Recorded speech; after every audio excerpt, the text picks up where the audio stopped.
So let's take a call. You got Megan. How you doing? Hi, I'm doing all right. Can you hear me? Yeah, Yes. we can. Hi. Okay. Hi. So I was calling in to tell you guys that I pretty much think you completely rock. Thanks. Thank you. We think you rock. I think you're right. And my question was about any book recommendations that you could give me. I've read a lot of atheist books already. I mean, I've read books by Richard Dawkins and Michael Shermer. I haven't read anything by Hitchens yet, but I've got a couple in my Amazon wish list. But I like a book, something to help me be a better skeptic in general, not just an atheist. Better, you know. Let's go back and forth. You do one, then I'll do one, and you let us know if you've read them or not. But yeah, these are. Wait, did you already say Carl Sagan, No. Demon Haunted World? No. That's my favorite. I'm glad you didn't. Yeah, there's actually that one and a second Carl Sagan book that's newer that was actually edited from lectures that specifically addressed religion. His wife Andrea put it together. It's called The Varieties of Scientific Experience. Both of those Sagan books I'd highly recommend. Enumeracy? Okay. I was going to, I haven't read it yet, but I hear that John Allen Paulus's new book, Irreligious, is, I've heard him interviewed on it, and it sounds like the right kind of thing. Yeah, but with regard to like general knowledge and skepticism, Enumeracy is one of the top 2 books I recommend every time. There's nothing in there that is atheistic or in any way. It's a look at how bad we are at math, how poor we are at understanding both vast numbers and probabilities, and how bad we are at assessing things, how much we rely on common knowledge, inference, induction, and how this can be a good thing, but going back to what I was saying just before we took the call, it's all about how you develop the tool set to allow you to make the good decisions. You know, when somebody comes up and says, oh, you're just not going to believe this, I was abducted by aliens last night, my answer is, you're right. I don't believe it. Tell me more and give me more information, and let's look at the claims and see if there's not a more reasonable solution, if there's not a way to implement, Occam's razor to eliminate leaping to little gray men from, someplace else that abducted you. Well, I have another recommendation, and it's not really a book about being skeptical, but it happens all the time in the book. It's Richard Feynman's memoirs, Surely You're Joking, Mr. Feynman. I mean, really, it's just sort of an autobiography told in very funny little anecdotes. And so a lot of it is just the life and times of this Nobel Prize-winning physicist. But this is the book where he wrote about the concept of cargo cult science, I believe, which I've quoted many times on the show.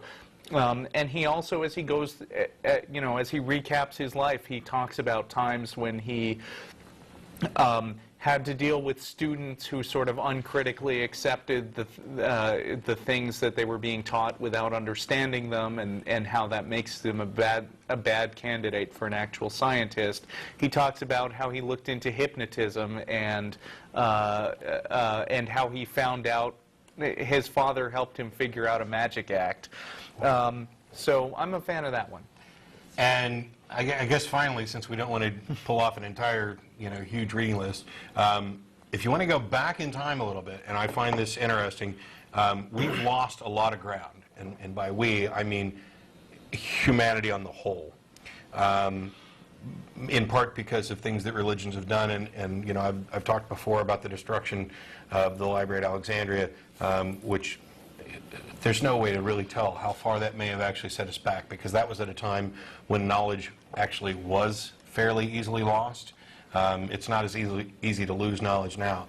But even in the 19th century, the views in America of freethinkers, or the view of freethinkers, was considerably better than it is now. And you have great orators and essayists like one of my heroes, Colonel Robert Greene Ingersoll, who speaks out against the Bible, against religion, against Christianity specifically, but also on the general, speaks out in favor of things like an 8-hour work week, who speaks at the Republican National Convention, who has debates and friendly rivalries with pastors around.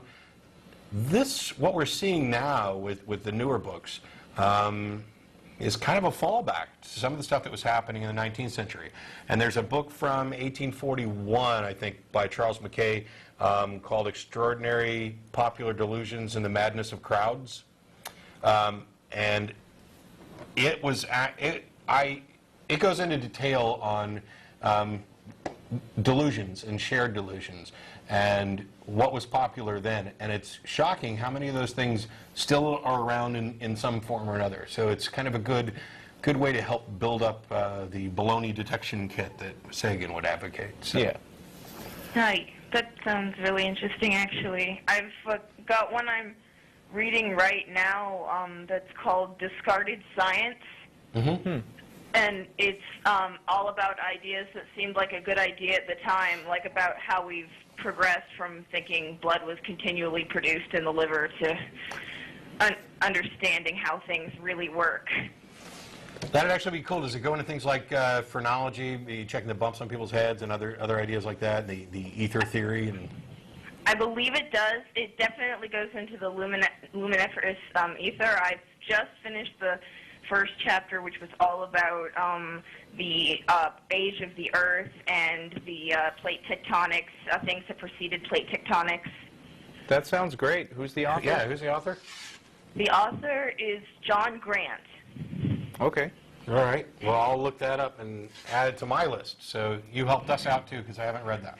I'm glad. I just wanted to say again that, I mean, you guys are really awesome. I'm actually calling from out of the country through a Skype number, and I don't have too many people over here that I can, like, talk with in English, and listening to this show every week is just kind of a little bit of a lifesaver for me, I guess. Oh. Where are you? I'm in Hokkaido. Oh, Where? Hokkaido, Japan. Oh, okay. We have, there are other listeners who've written us from Japan. Really? Americans in Japan. I tell you, Send an this would be email. a good time to remind people that you can email the show using the address tv@atheist-community.org. That goes to myself, the co-host, and everybody behind the scenes. And Megan, if you want to, you can email me. And if there are other listeners in Japan right now that are looking for other people, so they don't feel so alone. 2 weeks ago we had Steve, who's an Australian in Japan, writing to us saying. So maybe we can connect some people in places where it's difficult for people to do it themselves. But please don't hesitate to call in when you want to, or drop us an email, or have a discussion. You know what? That's the big reason we do this, and I'm very happy and touched to hear that what we're doing has had a positive effect on your life there in Japan, and we hope things go really well for you. Here's Jason in Japan as a U.S. expatriate. Yeah. So yeah, definitely drop us an email anytime you want, and thanks a lot for calling, Megan. We really appreciate it. All right. Thank you. Bye-bye. Bye.